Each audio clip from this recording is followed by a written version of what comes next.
जिस देश में हम सब रहते हैं, जिस देश के साथ हम सब की पहचान आइडेंटिटी जुड़ी है, उस देश का फ्यूचर कैसा होगा, ये क्वेश्चन सबके माइंड में होता है।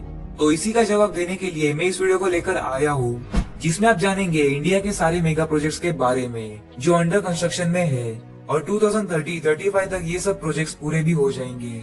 सबसे पहले इस आर्टिकल को देखो, जिसमें ये साफ साफ लिखा है कि हमारा इंडिया 2030 तक एशिया का दूसरा सबसे बड़ा इकोनॉमी बन जाएगा। और ये प्रिडिक्शन है कि इंडिया फ्यूचर में वर्ल्ड के इकोनॉमिक शेयर के हिसाब से थर्ड पोजीशन पे आ जाएगा with a share of 6.8% GDP. और फिलहाल इंडिया 6th पोजीशन पे है with a share of 3.3% GDP, जो यूएस, चाइना, जापान, जर्मनी और यूके के बाद में आता है। तो आखिर कैसा होगा हमारा देश इंडिया इन आने वाले सालों में? How would be India till 2030? तो ये वीडियो 3 पार्ट्स में डिवाइडेड है। पहला है ट्रांसपोर्टेशन, दूसरा है greenfield city and urban redevelopment projects और तीसरा है other completed and incompleted projects. So let's begin. Bullet train.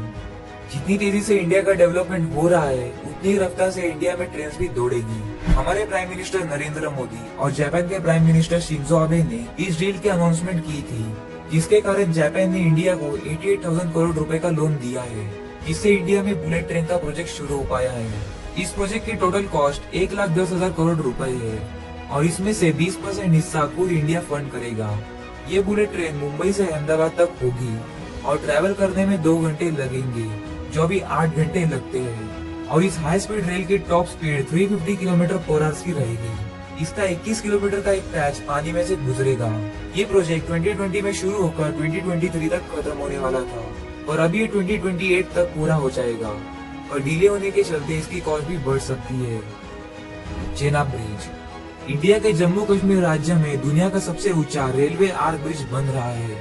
Chenab नदी पर बन रहे इस आइकॉनिक ब्रिज की लेंथ 1315 मीटर्स है और वही नदी से ऊपर की ऊंचाई 359 मीटर्स है। इस ब्रिज को बनाने में अब तक 10 साल से भी ज्यादा का समय लगा है और ये दिसंबर 2022 तक पूरा हो जाएगा। ये ब्रिज जोन 5 के हाई इंटेंसिटी के साथ अर्थक्वेक को भी झेल सकता है। ब्रिज को इस तरह से डिजाइन किया गया है कि ये कम से कम 120 साल तक टिका रहे। इस पर रेल की पटरियां इस तरह से बिछाई जाएगी कि उस पर से train maximum 100 kilometre per hour की स्पीड से चल सके। ब्रिज के अलग अलग पार्ट्स को जोड़ने के लिए लगभग 584 किलोमीटर लंबी वेल्डिंग की गई है। आतंकवादियों और हमलों से ब्रिज को बचाने के लिए बहुत ही सेफ्टी ली गई है, क्योंकि ब्रिज से पाकिस्तानी बॉर्डर सिर्फ 65 किलोमीटर दूर है। वहाँ मौजूद चेनाब नदी के इतने ऊपर से ब्रिज को बनाना बहुत मुश्किल है, इसीलिए इसका कंस्ट्रक्शन इंडिया के किसी भी रेल नेटवर्क के सामने आने वाली सबसे कठिन चुनौती है। ब्रिज के केबल क्रेन की ऊंचाई 127 मीटर्स है, जो कुतुब मीनार से भी ऊंचा है और वही फ्रांस के कैपिटल पेरिस के फेमस एफिल टावर से भी ये चेनाब ब्रिज ऊंचा है। और चेनाब ब्रिज के कंस्ट्रक्शन की कॉस्ट 1486 करोड़ रुपए है।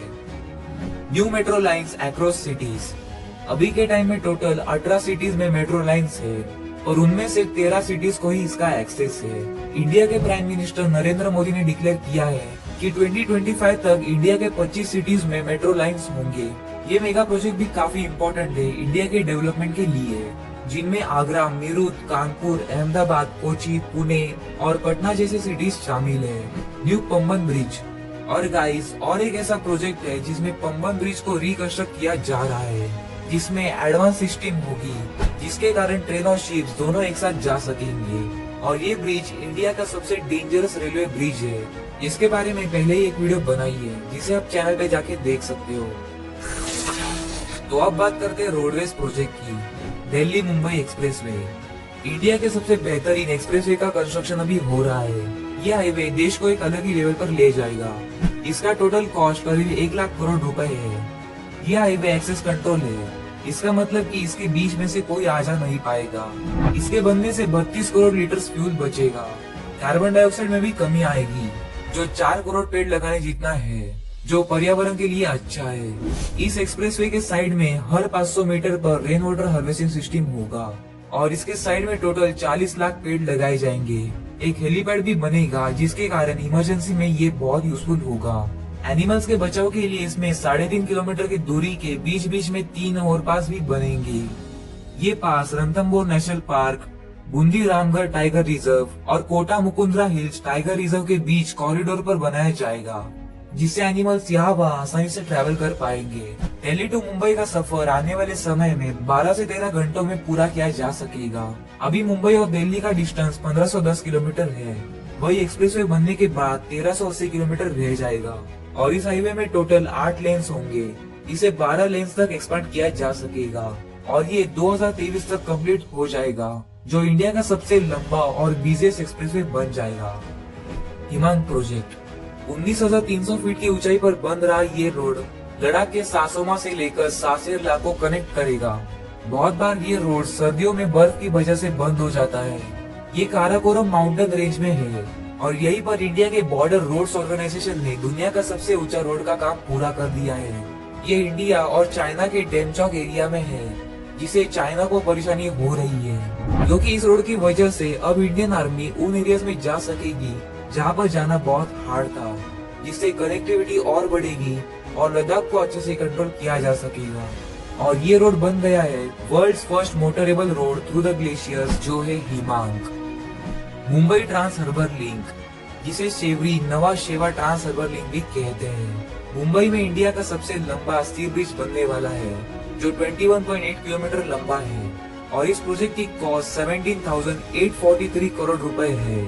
इसमें से 16.5 किलोमीटर का हिस्सा समुद्र में होगा और बाकी जमीन पर। MMRDA ने प्रोजेक्ट को नवंबर 2017 में अनाउंस किया और इसका कंस्ट्रक्शन अप्रैल 2018 में शुरू हुआ और एक्सपेक्टेड है कि ये प्रोजेक्ट अक्टूबर 2023 तक कंप्लीट हो जाएगा। और इसके फीचर्स की बात करें तो इस ट्रांस हार्बर लिंक से बहुत ही कम समय में मुंबई से नवी मुंबई जा पाएंगे और इस सेवरी साउथ मुंबई से थाने क्रीक को क्रॉस करके नॉर्थ में चिरले विलेज नवा शेवा तक बनेगा। इस हाईवे में 6 लेन्स होंगे और ये मुंबई पुणे एक्सप्रेसवे को भी कनेक्ट करेगा। मुंबई कोस्टल रोड, ये कोस्टल रोड 8 लेन्स का होगा। ये रोड मुंबई के वेस्टर्न कोस्ट लाइन को कनेक्ट करेगा, साउथ में मरीन लाइंस और नॉर्थ में कांदीवली तक। इस प्रोजेक्ट की कॉस्ट 12,000 करोड़ रुपए है और यहाँ से हर दिन करीब 1,30,000 गाड़ियाँ जाएगी। इस प्रोजेक्ट की वजह से साउथ मुंबई से वेस्टर्न सबब जाने में 2 घंटों से सिर्फ 40 मिनट का टाइम लगेगा। इसके पहले फेज में 9.98 किलोमीटर वाला सेक्शन बनेगा, जो प्रिंसेस स्ट्रीट फ्लाईओवर से बांद्रा बोरली सी तक होगा और दूसरे फेज में 19.22 किलोमीटर का रोड जो बांद्रा से कांदीवली तक होगा और 9.5 किलोमीटर लंबा वर्सोवा बांद्रा सी लिंक भी होगा। और गाइस, बहुत सारे ऐसे हाईवेज और एक्सप्रेसवे अंडर कंस्ट्रक्शन है, जैसे Bundelkhand expressway, Gorakhpur link expressway, Nagpur Mumbai super communication expressway, Raipur Visakhapatnam expressway, Surat Chennai expressway और ट्रांस हरियाणा एक्सप्रेसवे। तो अब बात करते हैं एयरवेज प्रोजेक्ट की। नोएडा इंटरनेशनल एयरपोर्ट, ये एयरपोर्ट होगा इंडिया का सबसे बड़ा एयरपोर्ट और एशिया का दूसरा सबसे बड़ा एयरपोर्ट। ये एयरपोर्ट नोएडा से 60 किलोमीटर दूर और दिल्ली इंटरनेशनल एयरपोर्ट से 72 किलोमीटर दूर होगा, जो जेवार की गौतम बुद्ध नगर में बनाया जाएगा, जो आता है उत्तर प्रदेश में। इस प्रोजेक्ट की डिजाइन, कंस्ट्रक्शन और ऑपरेशन 2019 में ही शुरू हो गई थी। 5,100 हेक्टर्स में बनाए जाने वाला इसको जेवार इंटरनेशनल एयरपोर्ट भी कहा जाता है और इसको ऑफिशियल नाम नोएडा ग्रीनफील्ड इंटरनेशनल एयरपोर्ट रखा है। इस प्रोजेक्ट की पूरी कॉस्ट 5,754 करोड़ से है। 2024 तक इस एयरपोर्ट में 2 रनवेज पूरे हो जाएंगे और फिर बाद में इसमें टोटल 6 रनवेज होंगे, जो काफी बड़ा होगा और इसकी टेक्नोलॉजी एकदम एडवांस होगी। नवी मुंबई इंटरनेशनल एयरपोर्ट, मुंबई में एक और नया एयरपोर्ट बन रहा है, जो पनवेल नवी मुंबई में होगा, यानी पुराने एयरपोर्ट से 35 किलोमीटर की दूरी पर। ये एयरपोर्ट 1160 हेक्टर्स लैंड में बनेगा और ये भी ग्रीनफील्ड इंटरनेशनल एयरपोर्ट होगा। इस प्रोजेक्ट की प्राइस लगभग 16,700 करोड़ रुपए होगी। इस प्रोजेक्ट का कंस्ट्रक्शन अगस्त 2021 में ही शुरू हो गया था और दिसंबर 2024 तक बनने की उम्मीद है, जिसके कारण मुंबई के छत्रपति शिवाजी महाराज इंटरनेशनल एयरपोर्ट वाले कुछ ट्रैफिक को यहाँ पर शिफ्ट किया जा सकेगा, जिससे भीड़ कम होगी और इंडिया में और ज्यादा फ्लाइट्स होगी। इस एयरपोर्ट में टोटल 2 रनवेज होंगे। Apron area of 67,000 metre square, 17,000 metre square का टर्मिनल एरिया और 10 कोड सी एयरक्राफ्ट के लिए पार्किंग एरिया। तो अब बात करते हैं ग्रीनफील्ड सिटी और अर्बन रीडेवलपमेंट प्रोजेक्ट्स की। सेंट्रल विस्टा रीडेवलपमेंट, इस प्रोजेक्ट की वजह से इंडिया में एक नए संसद भवन और एक नए काउंसिल स्टेट का निर्माण किया जाएगा। इसको सितंबर 2019 में ही अनाउंस किया था, जिसकी कॉस्ट 13,450 करोड़ है। सेंट्रल विस्टा एक रीडेवलपमेंट प्रोजेक्ट है जिसमें 3 किलोमीटर लंबा राजपथ जो Rashtrapati Bhavan and India gate के बीच में होगा नॉर्थ और साउथ ब्लॉक्स को कन्वर्ट करेंगे जिससे पब्लिक म्यूजियम को एक्सेस कर पाए। एक नई parliament building with more capacity, नया रेजिडेंट, वाइस प्रेसिडेंट और प्राइम मिनिस्टर के लिए और पुराने स्ट्रक्चर्स को म्यूजियम में कन्वर्ट किया जाएगा। ये प्रोजेक्ट दिसंबर 2020 में ही स्टार्ट हो गया था और 2024 तक बनाने का एक्सपेक्टेड है। ये central vista Raisina hills New Delhi में बनेगा जो टोटल 64,500 मीटर स्क्वायर में फैला होगा। सागरमाला प्रोजेक्ट, इस प्रोजेक्ट का मेन मोटिव है टाइम और पैसे को बचाना, यानी जो इंडिया के कोस्टल रीजन के पोर्ट्स हैं उनको रिनोवेट करके नया बनाना, जिससे समुद्र के रास्ते गुड्स की ट्रांसपोर्टेशन और भी आसान और कम कॉस्ट में होगी। सुपर स्पाइरा, ये बिल्डिंग नॉर्थ इंडिया की सबसे बड़ी बिल्डिंग और पूरे इंडिया में दूसरी सबसे बड़ी बिल्डिंग होगी। इसमें टोटल 80 फ्लोर्स होंगे और ये 300 मीटर ऊंचा स्काई स्क्रैपर होगा।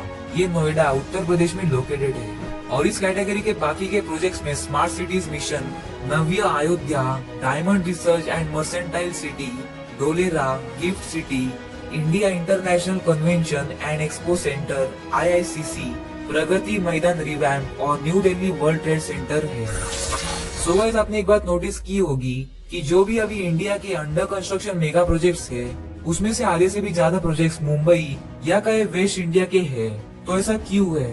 तो इस टॉपिक पर पहले से एक वीडियो बनाई है, तो आप उस वीडियो को देख लेना। इसका नाम है east India versus West India. उसमें मैंने बताया है कि वेस्ट इंडिया कैसे इतना डेवलप्ड है ईस्ट के मुकाबले और कैसे होगी इंडिया की आगे की डेवलपमेंट। तो आप उस वीडियो को जरूर चेकआउट करना। तो अब हम देखते हैं हमारे तीसरे कैटेगरी की, जो है other completed and incompleted projects.